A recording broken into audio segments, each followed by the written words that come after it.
नमस्कार मित्रों, मैं वैद्य आशुतोष मालवी।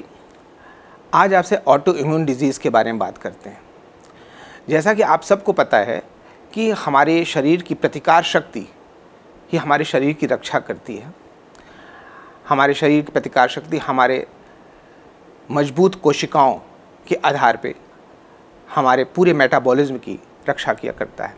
लेकिन कभी कभी ऐसा होता है कि हमारी प्रतिरोधक शक्ति या हमारे जो अच्छे सेल्स होते हैं, हमारी अच्छी कोशिकाएं होती हैं, यही हमारे ऊपर उल्टा आक्रमण कर देती हैं और हमारे किसी न किसी अंग पे जा कर के किसी प्रकार की व्याधियां पैदा कर सकती हैं, जिसको हम लोग ऑटो इम्यून डिजीज़ के नाम से जानते हैं। इसमें कई तरह की बातें पैदा हो सकती हैं। कुछ लोगों में संधिवात यानी कि जोड़ों के दर्द पैदा हो जाते हैं, जोड़ में सूजन हो जाती है, तीव्र शूल होता है, किसी एक जोड़ पे हो सकता है या दो जोड़ पे भी हो सकता है। कुछ लोगों में मधुमेह टाइप 1 बिल्डअप हो जाता है, जिनके घर परिवार में कभी मधुमेह नहीं रहा हो, जिनका खान पान भी ठीक रहता है, उनमें भी मधुमेह की स्थिति पैदा हो जाती है। कभी कभी किन्हीं मरीजों में, किन्हीं लोगों में पूरे शरीर में छोटे छोटे लाल या काले रंग के चकत्ते पैदा हो जाते हैं, जिसमें काफ़ी खुजली होती है, जलन होती है, दर्द होता है और स्किन की बहुत सारी औषधियाँ लेने पर भी उसमें लाभ नहीं हो पाता है। कुछ लोगों में डैंड्रफ पैदा हो जाते हैं या एलोपेशिया रोग हो जाता है, जिसमें बाल झड़ जाते हैं, बाल टूट जाते हैं।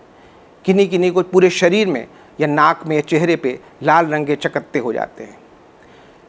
लिम्फ नोड्स में सूजन हो जाना भी ये ऑटो इम्यून डिजीज़ का एक लक्षण है। ऑटो इम्यून डिजीज़ के लिए चिकित्सा बहुत कम होती है। इसमें आपकी जीवन शैली, आपका रहन सहन, खान पान, दिनचर्या, रात्रिचर्या, इनको हमें अनुशासित करना ही चाहिए, ताकि हम उस ऑटो इम्यून डिजीज़ से अपने शरीर को जल्दी से निजात मिला सकें। इसमें सबसे पहले खास चीज़ जो है वो है आपका खान पान आपका नियमित होना चाहिए। आपको प्रोटीन, विटामिन्स, मिनरल्स, इनका पर्याप्त मात्रा में लेना चाहिए। ऑटोइम्यून डिजीज़ में एक चीज़ और देखा जाता है, ये कुछ लोगों को गेहूं से एलर्जी पैदा हो जाती है। वो उनका गेहूं खाते ही उनके पेट में दर्द या एक ऐंठन की समस्या उत्पन्न होने लगती है। यह भी ऑटोइम्यून डिजीज़ का एक लक्षण है। तो इसके लिए आपको योग और प्राणायाम पे विशेष ध्यान देना चाहिए। योग में आप नाड़ी शोधन प्रक्रिया, अनुलोम विलोम, इसके करने के साथ साथ आपको रात आखिरी में शवासन भी करना बहुत आवश्यक होता है। अनुलोम विलोम और नाड़ी शोधन प्रक्रिया तो आपको पता ही है।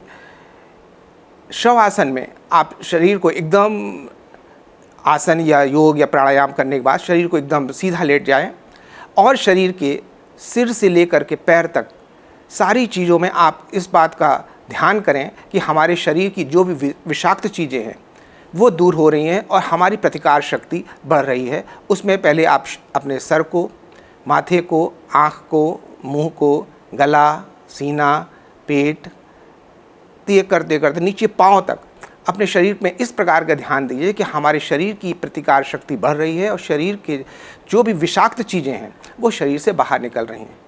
इस प्रकार का अभ्यास करने से कुछ दिनों के बाद आपकी ऑटो इम्यून डिजीज़ की जो भी प्रॉब्लम्स होती हैं, चाहे वो जोड़ का दर्द हो, मधुमेह हो या त्वचा के रोग हों, ये सब धीरे धीरे करके इस अभ्यास से दूर होना शुरू हो जाते हैं।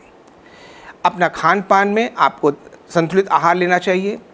जिनको अंकुरित अनाज से दिक्कत नहीं है वो अंकुरित अनाज लें।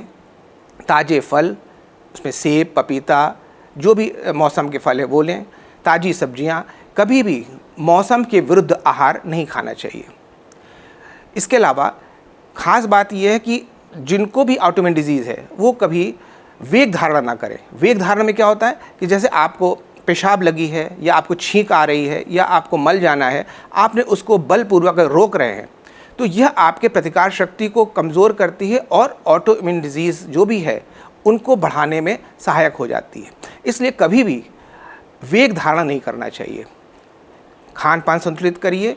इसके अलावा कुछ घरेलू औषधियाँ जो कि आप उसको कर सकते हैं, जिससे कि आपके शरीर की इम्यूनिटी बढ़ सकती है और ऑटो इम्यून डिजीज़ के कारण जो सेल्स, जो भी कोशिकाएं आपके विरुद्ध जा रही हैं, उनको आप अपने साथ कर सकते हैं। उसके लिए पुनर्नवा का प्रयोग कर सकते हैं। पुनर्नवा, कुटकी, कालमेघ, इनको प्रयोग कर सकते हैं। सौंफ को रात में भिगो दीजिए धो करके, और उसको रात भर भीगने के बाद सुबह सौंफ को पीस करके उसका सुबह खाली पेट पानी पीना, यह आपके लिए बहुत मुफीद होगा, बहुत लाभप्रद होता है। इस प्रकार की चीज़ों को करने से आप ऑटोइम्यून डिजीज़ से अपनी रक्षा कर सकते हैं, क्योंकि इसके लिए बहुत खास औषधियाँ निर्धारित नहीं हैं।